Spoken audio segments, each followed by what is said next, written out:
ചെറിയക്കൽ ഭാഗത്തടിച്ച കണ്ടെയ്നറിലെ വസ്തുക്കളെല്ലാം തന്നെ ഇപ്പോൾ ഈ CFA ഗ്രൗണ്ട് നമുക്ക് കാണാൻ സാധിക്കും. CFA ഗ്രൗണ്ട്, CFA അതായത് ചെറിയക്കൽ ഫുട്ബോൾ അസോസിയേഷന്റെ നേതൃത്വത്തിൽ ഉടമസ്ഥയുള്ള ഒരു ഫുട്ബോൾ കോർട്ടാണ്. ഇവിടെ തന്നെ കടലടിച്ച് കയറ്റിയിരിക്കുക. അതായത് ശക്തമായ തിരമാലയും പ്രതികൂല കാലാവസ്ഥയും ശക്തമായ തിരമാല കൊണ്ട് അടിച്ചു കയറ്റിയിരിക്കുന്ന വസ്തുക്കളെല്ലാം തന്നെ ഇപ്പൊ CFAയുടെ ഗ്രൗണ്ടിൽ തന്നെയാണ് കിടക്കുന്നത്.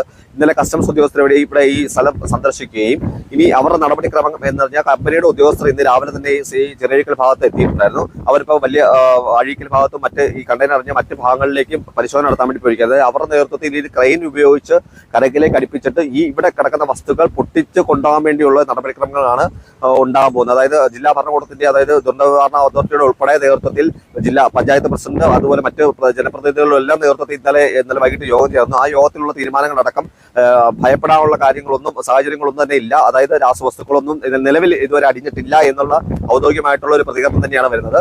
ആ സാഹചര്യത്തിൽ ആശങ്കപ്പെടേണ്ട ഒരു സാഹചര്യവും ഇല്ല. കൂടാതെ നമ്മൾ ഇവിടെ ജനങ്ങൾ തടിച്ചു കൂടുന്ന ആ ഒരു സാഹചര്യവും ഈ വസ്തുക്കൾ അടിച്ചതിന്റെ ഭാഗത്ത് പോലീസിന്റെ നേതൃത്വത്തിൽ ശക്തമായിട്ടുള്ള ഒരു നിരീക്ഷണവും അതുപോലെ തന്നെ ഒരു സംരക്ഷണം തന്നെ ഈ മേഖലയിൽ തന്നെ ഉണ്ട്. ഇന്ന് രാത്രി മുഴുവൻ പോലീസ് ഉദ്യോഗസ്ഥർ ഇവിടെ ക്യാമ്പ് ചെയ്യുകയും അതായത് സീൽ ഉൾപ്പെടെ ചെയ്തിട്ട് പോയിരിക്കുക, അതായത് ക്രോസ് സീൽ ഉൾപ്പെടെ ചെയ്തിട്ട് പോയിരിക്കുകയാണ്. ഈ വസ്തുക്കൾ സൂക്ഷിക്കേണ്ട അതായത് ഉത്തരവാദിത്തം പോലീസിന് ഉൾപ്പെടെ ഉള്ള അവരുടെ കർത്തവ്യം തന്നെയാണ്.